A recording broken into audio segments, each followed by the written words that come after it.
こんにちは。ですね、僕たちちょっと年金についてお伺いしてるんですけど、ちょっとインタビューさせてもらってもいいですか？いや、構いませんけど。大丈夫ですか？はいありがとうございます。おいくつですか66歳。？66歳。はい。年金はいくつからもらわれてますか？で私、公務員だったんで、はい特別支給の分を定年後ですから、60からもらって、公務員さんは60が定年なんですね。そうですね。おーはい。だからまあ、正式には61歳からかな。はい。はい。ごめんなさい。ごめんなさい。私は63歳からだ。63歳から。で、2年間もらって、はい。で、今は繰り下げてます。今はもらわれてないっていう状況なんです。そうですね。いくつからまた、まあ、いろいろ家庭の事情等もあって、まあ、はいそれが解決してからとは思ってるんですけど、67ぐらいからかなとは思ってるんですよね。やっぱ早くもらわれる方は遅くもらわれる方っていう意見分かれると思うんですけど、それはどう思われますか？まあ、公務員だったんで、一応その退職金等もあったから、はいまあ、すぐもらわなくても、はい1年間繰り延べると、はい。8.4% 増額になるじゃないですか。今、金融機関の商品等では、それだけの利息の分ってないから、はい。まあ、その辺で考えて、うーん。いわゆるそれまでは、結局退職金の取り崩しではいやっていこうかなと。ああ、なるほどですね。 63からの特別支給分っていうのは、はいもらわなかったら権利放棄になるんですよ。で、65からの一般の、まあ、いわゆる厚生年金とか、はい老齢基礎年金っていうのは、振り下げれば、はいその分1ヶ月あたり 0.7% は増えるんでですね。はいだからまあその辺調整見たら、まあ、67ぐらいからもらうのがいいのかなとは思ってるんですけどね。61歳からの時は、おいくらくらいもらわれてましたか？私40年間公務員さんで、その時は190万ぐらいかな。年間でですか？年間でですね。月にはい。直すとどれくらいですかね？16万ぐらいですか。あそのぐらいですね。はい。で、2ヶ月で32万。そうですね。そのくらいの振り込みになる。それって生活費としては足りますか？無理無理無理。あ、足りないですか？はい、そうですね。じゃあ他に何か退職金の繰り崩しだったりっていうのがそうです、そうです。補填さそこに入っててれてるっいいうくってこと風になるんですね。ですね。はなるほどですね。今までずっと公務員をされてたんでい。すか？そうです、そうです。どのようなお仕事か聞いても大丈夫ですか？国税関係ですので国税関。係で。だからまあ、辞めてからは税理士のはい仕事をしながらっていうことですよね。じゃあ今は税理士の仕事もされてるそうですねはい現役でされてるんですね。そうですね。まあなんか国に言いたいこととかってありますか？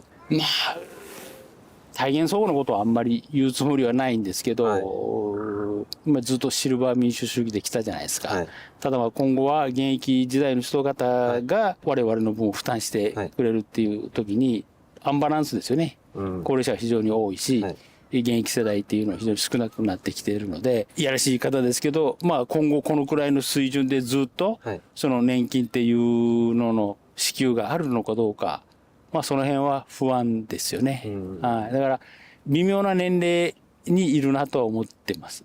ああ、どっち自かに分があと20歳とかはい30歳とか若い世代だと、はいいわゆるかける方の心配をしますよね。はい社会保険料非常に今高いので。はいで、まあ、ただ年齢的に私今66ということになると、私の年代というのはもらう方の心配をしているので、うんまあそこのところがどんな風なバランスになるのかなっていうのは思ってますけどですね。うん。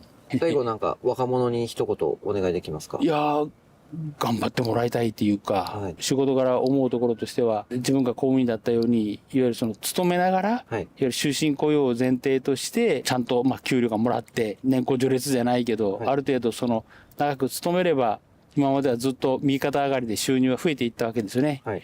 でも今後はやっぱりそういうふうになるかどうかわからないし、まあよく言われてるようにアメリカ式にはい。報酬という形でもらって、相手方にその自分の方は役務の提供をするけども、その価値っていうのはその時の契約でね、今年はいくらですよというような形になってくるとした時に、非常に不安定になりますよね。はいそれと、まあこういったあれだけど、能力給になるので、はいいわゆるもらえる人はもらえるけど、もらえない人はもらえないというような立場の時にどうやっていくのかなと。悪い人といい人の平均で給料を払ってるっていうのが今までの仕組みだったですよね。うん。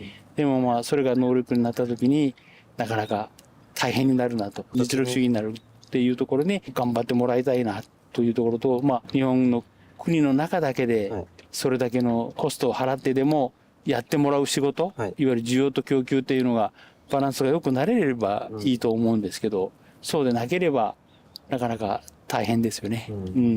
これから先はもうそれぞれの人たちのその成果主義になるんで頑張ってもらいたいなと、まあ明らかに我々が育った昭和世代とは違う時代になってると思うんでですね。本当に外資みたいに実力主義になっていくような形が今取られてるっていうことですね。そうですよね。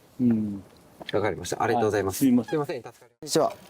すいません。今ですね、ちょっと年金についてインタビューさせてもらってるんですけど、はい。インタビューさせてもらっていいですか？はいありがとうございます。今おいくつですか73です。 ?73 歳、はい。年金はいくつからもらわれてますか65やったかな。 ?65。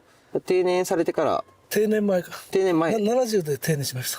働いてるうちから年金をもらわれてまあはその仕事をお聞きしてもよろしいですか？仕事をお聞きしてもよろしい建築関係。建築関係、はいご自身でされてたんですか？いやいや、会社。お勤めされてたんです、はい。年金はおいくらくらいもらわれてますか？今ですか？はいだいたい35万。月35ですか？月っていうか、支給日に、うんそれで生活っていうのは成り立ってますかね？やっぱり貯金から。やっぱ切り崩していかなきはいゃいけないっていうふうになるんです。いくらぐらいあれば足りそうですか？やっぱり10万ぐらい。プラスで10万ぐらい。じゃあ合計で月30、そう20です。ただ、女房もね、10万ぐらい年金もらってますから、10万までいかんかな。だいたいそのくらい。そのくらい、はい月30くらいあれば足りるかなって感じですか？年金プラスの20万かな。年金プラスの20万ですね。なるほど。ありがとうございます。普段は何をされてますか？現在は。何もしてないです。されてない、はい。こういうジョギングとかをよくされてる。そうですね。最後に若者について一言お願いしていいですか？